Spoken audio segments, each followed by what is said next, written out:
Orlando, Florida. Man, I feel like I start every single video with that. But honestly, it's hard not to. Orlando is the theme park capital of the world. There is nowhere else on Earth where you can find this many major theme parks, cutting-edge attractions, and industry-defining rides packed into one city. From groundbreaking roller coasters to dark rides that completely redefine immersion, Orlando has set the gold standard for themed entertainment. This city is home to some of the greatest attractions ever created. We're talking about rides that changed the industry, rides that inspired entire generations of designers, engineers, and creatives. And because of that, people love to talk about the best of the best. Rides like Cosmic Rewind, Rise of the Resistance, Velocicoaster, Hagrid's, those attractions absolutely deserve every ounce of praise they get.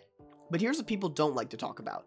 Even in the theme park capital of the world, not every attraction is a hit. Some attractions are outdated, some were rushed, some had incredible concepts but poor execution, and some honestly feel like they exist simply because something needed to fill the space. So today we're flipping the conversation. This is not a hate video. This is not me saying these parks are bad. Quite the opposite, actually. The reason these rides stand out so much is because they exist alongside some of the greatest attractions ever built. When Disney or Universal misses, it feels bigger because expectations are so high. So let's talk about it. Let's talk about the worst rides in Orlando. Let's start with Epcot, one of the most unique theme parks ever created. Epcot is massive, it's ambitious, it's split between World Showcase in the back and the attraction-heavy front end of the park. Guardians is one of the best attractions Disney's ever built. Test Track is iconic, Soarin' still delivers an emotional punch, but it's also home to a few attractions that just aren't it. Mission Space. This is a simulator attraction with two different experiences. On one side you have Green Team, a less intense mission where you launch into space and take a tour around Earth. On the other side you have Orange Team, more intense training, where you're sent on a mission to Mars. On paper this sounds incredible. The problem is execution. Instead of creating a large open simulator, Disney chose to place guests inside extremely tight capsules. The screens and controls close in around you, creating a claustrophobic environment that can be uncomfortable before the ride even starts. On Green Team, the experience is honestly just boring. The capsule gently tilts back and forth, the visuals are dated, and there's very little happening. It's meant to be less intense, but it ends up feeling lifeless. Orange Team swings in the complete opposite direction. The ride vehicles are mounted to a massive centrifuge that spins continuously. It can pull up to 2.5 Gs. It's intense, but not in a fun way. If you don't stare straight ahead with your eyes open the entire time, you're going to get dizzy fast. There's a reason Disney had to tone down this ride after it first opened. People were just getting sick constantly. On top of all that, the screens just aren't great. The visuals feel outdated, and the ride as a whole hasn't aged well at all. Now, this one hurts because I really do enjoy this ride. Journey into Imagination is a classic Epcot dark ride featuring Figment, one of Disney's most beloved original characters, but over the years, so much of what made this attraction special has been stripped away. The current version is short, awkwardly paced, and filled with severely outdated effects. The ending feels abrupt, and the overall experience just feels unfinished. I personally still enjoy this ride, but I completely understand why it's commonly criticized. Figment deserves so much better. There's so much potential here, and Disney absolutely needs to go back to the drawing board and give this attraction the refresh it really needs. Now let's jump over to Universal with Islands of Adventure. This is one of the best theme parks in the world, no question. The immersive lands, the ride lineup, the atmosphere are all top tier, but even here, not everything lands. For instance, One Fish, Two Fish, Red Fish, Blue Fish. This might seem like an odd choice, but hear me out. One Fish, Two Fish is essentially your basic aerial carousel. It's the exact same thing as Dumbo, and visually it looks great. The problem is the water effects. There are water sprayers positioned all throughout the ride, and when they're working properly, you get absolutely soaked. The last thing I want to get drenched on head to toe is a Dumbo ride. It turns what should be a simple, relaxing attraction into something actively annoying. Another ride is Dr. Doom's Fearfall. S&S shot towers are usually incredible. This one, not so much. The initial launch is powerful, the first drop gives great airtime, but after that, the ride just bounces a bit and ends abruptly. There's no second launch, there's no turbo drop, there's no extended sequence. It's an extremely short experience for a ride type that's normally thrilling, and it just feels incomplete. Now let's head over to Disney's Animal Kingdom. This is the largest park at Walt Disney World and home to some iconic rides like the Safari and Expedition Everest. But surprisingly, two of its newer rides completely missed the mark. Navi River Journey. Visually, this ride is stunning. The bioluminescent effects are gorgeous, and the Shaman of Songs animatronic is one of Disney's most impressive creations. But here's the issue, there's nothing else to this ride. No drops, no tension, no exciting moments, and it's only about 5 minutes long. Despite that, the wait time is often over 2 hours. You're essentially waiting over 90 minutes on average to ride a short boat ride for one animatronic, which is frequently broken. If I waited that long and saw a screen or a static figure, I would be furious. But I do enjoy this ride, and some don't like it, but I will give it the credit it deserves. Now, an attraction I hate with all of my heart is Zootopia Better Zoogether. This is easily one of the biggest disappointments of the year for me. Replacing It's Tough to Be a Bug, it was always going to be controversial, but Better Zoogether somehow managed to keep the weakest effects while removing everything that made the original impressive. The story feels like a stretched Disney Plus short, the plot is boring, the effects are underwhelming. Outside of one solid animatronic, there's nothing memorable here. This isn't even a one and done, this is a don't waste your time. But let's move on to SeaWorld Orlando. This is home to some of the best roller coasters in the world, but when it comes to family attractions and dark rides, the park is right now struggling. We kick off with Penguin Trek. SeaWorld really needed a family coaster, badly, and on paper, Penguin Trek fills that gap perfectly. So why is the most tame coaster in the park for all ages the roughest ride out there? There are noticeable potholes, shaky moments, and uncomfortable sections for no reason. The layout is boring, the pacing is weak, and outside of the opening dark ride section, nothing about this ride stands out. And you want to talk about a ride that doesn't stand out?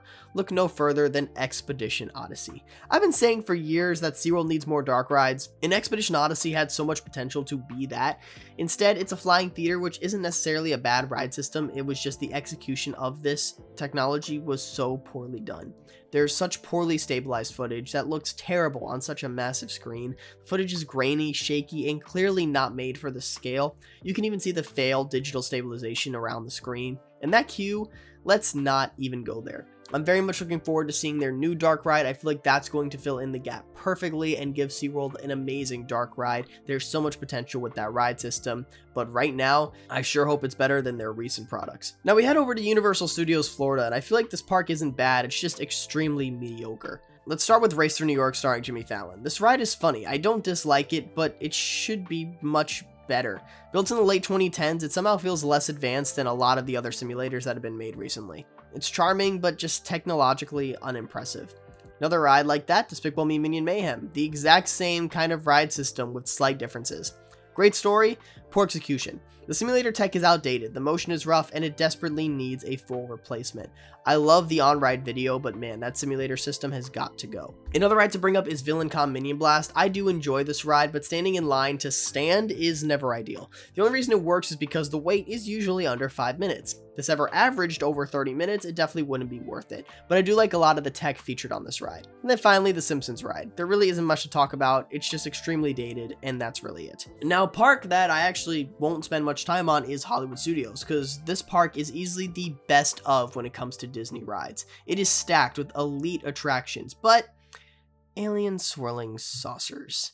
The ride is fun, the music is catchy, the nighttime vibe is great, the problem is the wait. If I'm waiting more than 5 minutes for a modern style whip ride, I'm just not going to enjoy it. And this ride averages quite a long wait time for what it delivers. It's a very short experience, it just isn't that good. Now let's talk about Fun Spot. I definitely think Fun Spot Orlando is great. They have some fun rides and some incredible coasters, honestly, for what that park is. It is a really fun and enjoyable park. Fun Spot Kissimmee, listen, I love Fun Spot. I grew up here. But mind blower, man. It has gone downhill fast. The RMC track helps, but the remaining wooden sections are so brutally rough. Because of that, the ride has slowed down. The wild airtime it used to give is now violent potholes that cause you to not get airtime on a lot of the hills. It's also painfully loud, and it is a genuinely uncomfortable ride. It might be one of the roughest wind coasters I've ever ridden, and the attraction isn't even 10 years old. Fun Spot. Hear my plea. I love you guys. I love the ride. Please fix it. Bring it back to what it used to be. Let's now talk about the newest park in the Orlando lineup, Epic Universe. This park is incredible, but 2 rides in the Isle of Berk just don't work.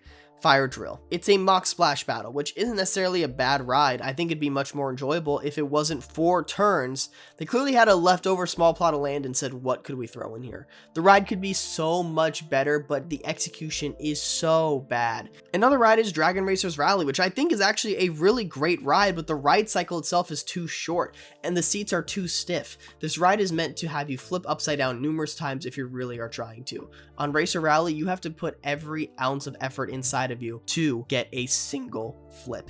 And because that cycle is so short, the second you figure it out and get momentum, the ride is already ending. It's a great ride, it just does not belong in that park. Finally, let's end with Magic Kingdom. Let's start with Tomorrowland Speedway. This ride has just gone downhill throughout the past couple of decades. As new attractions have come to Tomorrowland and Fantasyland, the ride layout has been shortened. There is literally a section where you just go straight for what feels like a mile. The views here are not ideal, and compared to the other versions of this ride, it by far is the worst one out there.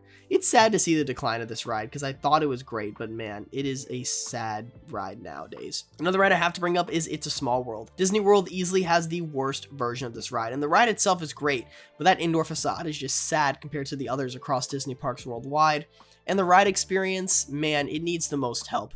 A lot of the animatronics aren't working, are in just such a sad state. A lot of the other rides have gotten refreshes over the past years, whereas Disney World has just been constantly forgotten and neglected. I really hope to see Magic Kingdom put some effort into this ride because I see it has the potential to be as good as a lot of the other versions, but right now it is just not. That final ride we're going to bring up is Tiana's Bayou Adventure. When everything works, man, this ride is beautiful, but right now it's slow, it's broken, and very boring. The pacing of this attraction is awful. There are so many times you're just left in dark sections with literally nothing except some projected fireflies. The animatronics rarely work, and they are already in such poor states, and the ride is barely a year old. It is so sad to see how bad this ride is, and it's the newest attraction currently at the Magic Kingdom. It's a shadow of its former self. It needs a lot of help. If Disney constantly maintained this ride, it would be so much better than it is, but right now, it is just not an enjoyable attraction. But to end this all off, there really isn't such thing as a truly bad attraction. Every ride has a purpose, and if I've ridden these rides more than once, clearly they're doing something right. Minus Zootopia, that ride actually sucks. But Orlando sets the bar incredibly high, and when something doesn't meet it, it stands out. And that's okay, because Orlando still has the best attraction lineup arguably in the world. Comment down below your thoughts on what you think some of the worst rides are in the Orlando area. If there's any I missed or any you agree with me or any you disagree with me, I would love to hear all these opinions in the comment section down below. As always, this is Hunter from Theme Park Hunting, and I will see you all later.